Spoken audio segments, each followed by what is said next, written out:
ఉప ఎన్నికలు జరగబోతున్నాయా? ప్రతిపక్షాలు ప్రతిసారి ఉప ఎన్నికలు రాబోతున్నాయని చెప్తున్నారు. అయితే నేడు స్వయంగా తెలంగాణ సీఎం రేవంత్ రెడ్డి అలాంటి సంకేతాలే ఇచ్చారు. స్టేషన్ కన్పూర్లో పర్యటించిన సీఎం రేవంత్ రెడ్డి దీనిపై మాట్లాడారు. 800 కోట్ల విలువైన అభివృద్ధి పనులకు శంకుస్థాపన చేసి శివునిపల్లి వద్ద ఏర్పాటు చేసిన బహిరంగ సభలో ఆయన పాల్గొని మాట్లాడారు. ఈ కార్యక్రమం ఈ రోజు వేలాది మంది ఇక్కడకు తరలి వచ్చింది రేపో మాపో జరగబోయే ఎన్నికల్లో ఓట్లు అడగడానికో ఓట్లు వెయ్యడానికో ఇక్కడకు రాలేదు అని అన్నారు. దీనిపై రాజకీయ విశ్లేషకులు భిన్న రకాలుగా స్పందిస్తున్నారు. తెలంగాణలో త్వరలో ఉప ఎన్నికలు జరగబోతున్నాయని సీఎం రేవంత్ రెడ్డి పరోక్షంగా సంకేతాలు ఇచ్చారని కొందరు అనుకుంటున్నారు. సాధారణంగా ఎన్నికల ముందు నిర్వహించే పార్టీ బహిరంగ సభల్లో వేలల్లో జనాలు వస్తారు. అయితే నేడు స్టేషన్ గన్పూర్లో జరిగిన బహిరంగ సభలో కూడా 50,000కు పైగా జనాలు వచ్చారు.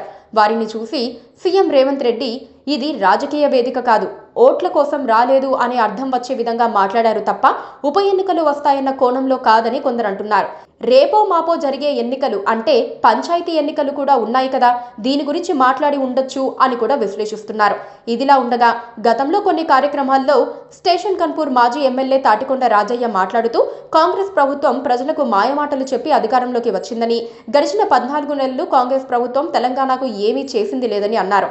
స్టేషన్ కన్పూర్ నియోజకవర్గంలో బీఆర్ఎస్ అధికారంలో ఉన్నప్పుడు జరిగిన అభివృద్ధి మాత్రమే కనిపిస్తుందన్నారు. బీఆర్ఎస్ నుంచి గెలిచి కాంగ్రెస్ పార్టీలోకి వెళ్లిన కడియం శ్రీహరికి ఏమైనా రాజ్యాంగ విలువలు ఉంటే వెంటనే రాజీనామా చేసి ఉప ఎన్నికల్లో కాంగ్రెస్ పార్టీ నుంచి గెలిచి నీతి నిజాయితీ నిరూపించుకోవాలన్నారు.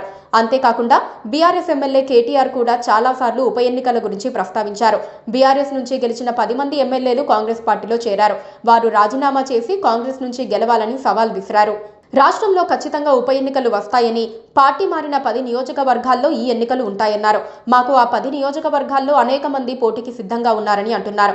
బీఆర్ఎస్ నుంచి గెలిచి కాంగ్రెస్ పార్టీలో చేరిన ఎమ్మెల్యేలపై వేటు పడక తప్పదన్నారు. దీనిపై వారు న్యాయస్థానాల్లో కూడా పోరాడుతున్నారు. ఇలా పార్టీ ఫిరాయింపుల వ్యవహారంలో కొద్ది రోజులుగా తెలంగాణ రాష్ట్రంలో రకరకాల చర్చలు జరుగుతున్నాయి. ఈ నేపథ్యంలో స్టేషన్ కన్పూర్ ఎమ్మెల్యే కడియం శ్రీహరి కూడా ఇటీవల దీనిపై మాట్లాడారు. పార్టీ ఫిరాయింపుల వ్యవహారంలో కోర్టు తీర్పు ఎలా వచ్చినప్పటికీ శిరసా వహిస్తానని పేర్కొన్నారు. Please subscribe to